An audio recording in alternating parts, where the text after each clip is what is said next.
एक तरह की मातम की घड़ी है, दुख मनाने की, शोक मनाने की। क्यों मोहम्मद जुबैर को सिर्फ यह बोलने पर ये हैं धर्मगुरु जो नफरत का प्रचार कर रहे हैं, क्यों सिर्फ यह कहने पर मोहम्मद जुबैर को तकरीबन 3 हफ्ते की जेल में रहना पड़ा। मोहम्मद जुबैर की उस बात को सुनने में सर्वोच्च न्यायालय को 3 हफ्ते क्यों लग गए? सिर्फ मोहम्मद जुबैर का सवाल नहीं है। 13 सितंबर 2020 को उमर खालिद को गिरफ्तार किया गया। क्यों गिरफ्तार किया गया? क्यों खालिद सैफी को गिरफ्तार किया गया? और क्या नागरिकता के कानून के संशोधन का विरोध करने का हमें अधिकार नहीं? क्या हम उसका विरोध नहीं कर सकते? क्या उसका विरोध करने का मतलब इस राष्ट्र का विरोध करना? क्या हिंदुस्तान में मुसलमान इज्जत के साथ सर उठाकर बराबरी के अधिकार के साथ आपके बगल में खड़ा रह सकता है? क्या उसको इत्मीनान का अनुभव होगा? उन सारे मुसलमानों को याद करें जिन्हें कभी भी मारा जा सकता है और मारा गया है, गाय के नाम पर, बीफ के नाम पर, धर्म परिवर्तन के नाम पर। यह जो 75वां साल है, क्या यह जश्न मनाने का मौका है? क्या यह उत्सव मनाने का मौका है? क्या यह बधाइयों का मौका है? क्या यह उपलब्धियों का बखान करने का मौका है? या यह एक तरह की मातम की घड़ी है, दुख मनाने की, शोक मनाने की, और एक तरह से आत्मचिंतन करने की, आत्म परीक्षा करने। एक मुल्क जो 75 साल का हो गया, 75 साल के होने के बाद वह मुल्क इतना असुरक्षित कैसे महसूस कर रहा है, और स्वयं अपने भीतर कि उसमें उसकी सरकार हर किसी को राष्ट्रवाद का इंजेक्शन देना चाहती है। वह इस देश के नागरिकों पर इतना कम भरोसा, यह कि जैसे इस देश के लोग इसके पहले राष्ट्रवादी थे ही नहीं और अब उन्हें राष्ट्रवाद का पाठ पढ़ाया जाना है, और इस वजह से तरह तरह की तरकीबें की जाएंगी। वह चाहे हर घर तिरंगा हो, जिसमें आप हर घर पर तिरंगा लगाने के अभियान के नाम पर एक तरह का जबरन आरोप कर रहे हैं राष्ट्रवाद का। आपने एक खबर देखी होगी, संभवतः उत्तराखंड की खबर है, जिसमें वहां के एक मंत्री ने आदेश दिया है कि उन घरों की तस्वीरें ली जाएं जिन घरों पर तिरंगा नहीं है। क्या करेंगे आप वो तस्वीरें लेकर? आपने हरियाणा की खबर सुनी होगी, जहां राशन डिपो पर राशन खरीदने के लिए जब लोग गए लेने के लिए, तो उनसे कहा गया अगर आप 20 रुपए का तिरंगा नहीं खरीदेंगे तो आपको राशन नहीं मिलेगा। यह एक तरह का जबरिया राष्ट्रवाद या जबरन राष्ट्रवाद है। ये जिस चीज पर सबसे पहले हमला करता है वो हमारी आजादी है। आज तक हिंदुस्तान में किसी को अपने राष्ट्रवाद का प्रमाण पत्र नहीं देना पड़ा। हम सब स्वाभाविक रूप से भारतीय हैं। हम अपने हाथ में तिरंगा लें या न लें, हम राष्ट्रगान गाएं या न गाएं, किसी को इसका हक नहीं मिलता कि वह हम पर एक आदेश आरोपित करे। सरकार को इसका हक तो बिल्कुल ही नहीं मिलता। लेकिन मैंने इसके पहले कहा कि यह एक तरह की मातम की घड़ी है, एक तरह के आत्म परीक्षा की, आत्मलोचना की। क्यों? कि किस प्रकार जो लोग आजादी का नारा लगाते हैं उनको बदनाम करने की कोशिश की गई। पूछा गया ये आजादी का नारा क्यों लगा रहे हैं? ये आजादी का नारा लगा रहे हैं, इसका मतलब ये राष्ट्र विरोधी है। हम क्या चाहते? आजादी। ये नारा दरअसल पहले नारीवादियों ने लगाया। नारीवादियों से यह नारा बाहर फैला। ये पूछा जा सकता है, जब भारत आजाद हो गया या पाकिस्तान आजाद हो गया, यह नारा दरअसल पाकिस्तान के नारीवादियों से होकर भारत तक पहुंचा। फिर औरतें आजादी का नारा क्यों लगा रही हैं? फिर अनुसूचित जाति जनजाति के लोग आजादी का नारा क्यों लगा रहे हैं? गुजरात से सैकड़ों हजारों दलित एक यात्रा करते हुए दिल्ली आ रहे थे। उन्होंने एक विशालकाय सिक्का बनाया था और वे सिक्का देने जा रहे थे राष्ट्रपति को। आदिवासी राष्ट्रपति हैं, इसका बहुत गुणगान किया जा रहा है।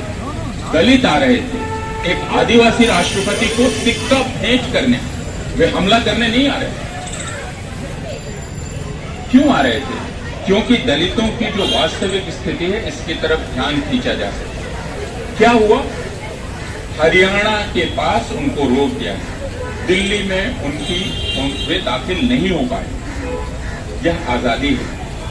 आपने एक और चीज सुनी होगी जो आपकी उम्र के करीब के लोगों से जुड़ी हुई है।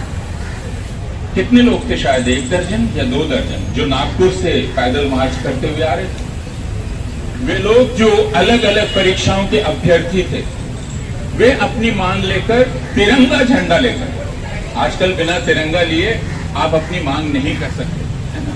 एक मजदूर को अगर अपनी मांग करनी है तो तिरंगा लेना पड़ता है, छात्र को मांग करनी है तो तिरंगा लेना पड़ता है, पहले साबित करना पड़ता है कि हम राष्ट्रवादी हैं, उसके बाद मेरे 2 जून की रोटी मुझे मिलेगी कि नहीं, ये तय हो। लेकिन वे तिरंगा लेकर आ रहे थे। क्या किया गया उनके साथ? पैदल आ रहे थे, याद रखिएगा। हम और आप यहाँ 2 घंटा खड़े रहेंगे, हमारी टांगे दुख जाएंगी। नागपुर से पैदल चलते हुए वे नौजवान यहाँ आ रहे थे, लड़के और लड़कियां। उनको उत्तर प्रदेश में जगह जगह गिरफ्तार किया गया, उनके मोबाइल फोन छीन लिए गए, उनके पास कोई हथियार नहीं था, उनके पास सिर्फ एक तिरंगा था। वे पैदल चल रहे थे, रोका गया, गिरफ्तार किया गया, बसों में बैठाकर अलग अलग दिशाओं में छोड़ दिया गया। फिर वे जमा हुए, फिर एक साथ निकले, हरियाणा तक पहुंचे। फिर हरियाणा में उनके साथ यही किया गया, उनके मोबाइल फोन छीन लिए गए, उनको तोड़ दिया गया, उनको अलग अलग बसों में अलग अलग जगह बैठा के तितर बितर कर दिया गया। क्यों? 12 नौजवान पैदल चलकर दिल्ली नहीं आ सकते, दिल्ली में उनका प्रवेश नहीं हो सकता। दिल्ली अभी असुरक्षित हो गई है, और दिल्ली क्या किसी की मिल्कियत हो गई है? यह प्रश्न आज से 2 साल पहले भारत के किसानों ने किया था, जब पंजाब से चलकर वो सिंघू पहुंचे, और सिंघू में जिस तरह की दीवार खड़ी की गई, मुझे मालूम नहीं है आप में से कितने लोगों ने उसको देखा। बैरिकेड, उसके बाहर कीले, और सड़क खोद दी गई जब किसान दिल्ली की तरफ आ रहे थे। मुझे मालूम नहीं आप में से कितने लोगों को याद है, लेकिन जगह जगह पुलिस ने सड़कों में बड़े बड़े गड्ढे कर दिए कि वो आ ही ना सके, बैरिकेड खड़े कर दिए। क्यों? ये दिल्ली किसकी है? इस दिल्ली पर स्वामित्व किसका है? मिल्कियत किसकी है? अगर हम इस देश में अपनी बात नहीं कह सकते, अगर हम इस देश में अपनी व्यथा भी नहीं बोल सकते, अगर मुझे अपने देश की राजधानी में प्रवेश नहीं करने दिया जाएगा, तो क्या मुझे यह देश अपना लगेगा? क्या जबरदस्ती मेरे गले में राष्ट्रवाद उड़ेल दिया जाए, डाल दिया जाए? वह राष्ट्रवाद क्या मुझे मीठा लगेगा किसी भी प्रकार? जब यह कहा जाए कि आप उन घरों के फोटो खींचिए जिन पर तिरंगा नहीं है, उस फोटो का आप क्या करेंगे? प्रश्न यह है, क्या आप उन्हें दंडित करेंगे? इसलिए आज का सबसे बड़ा सवाल आजादी के 75वें साल में आजादी का है।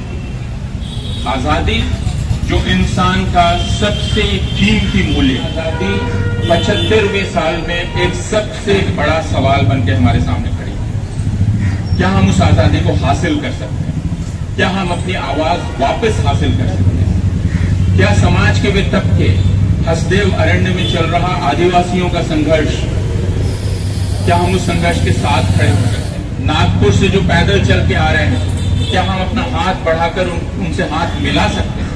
क्या वे दलित जो हरियाणा की सीमा पर शायद अभी भी बैठे हुए हैं, क्या हम जाकर उनसे मिल सकते हैं? या वे सफाई कर्मचारी जो बार बार सीवर में उतरते हैं और बार बार जिनकी जान देती है, जो अभी पूरे भारत में घूम रहे हैं, ये बताने के लिए क्या हम उनके साथ खड़े हो सकते हैं?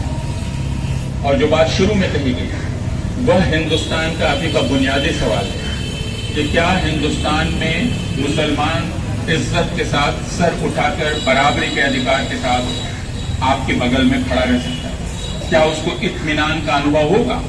क्या हमें फैजान की वो तस्वीर याद है जो आज से 2.5 साल पहले की तस्वीर है, जिसमें दिल्ली पुलिस के लोग फैजान और उसके साथियों को ठोकर मारकर जनगण मन गाने के लिए बाध्य कर रहे थे? अगर जनगण मन इस तरह से किसी से गवाया जाए, जिसमें उसको ठोकर मारी जाए, उस पर लाठी बरसाई जाए और उसे कहा जाए तुम राष्ट्रगान गाओ, राष्ट्रगान गाकर दिखाओ, क्या वह राष्ट्रगान हमें अपना राष्ट्रगान लगेगा?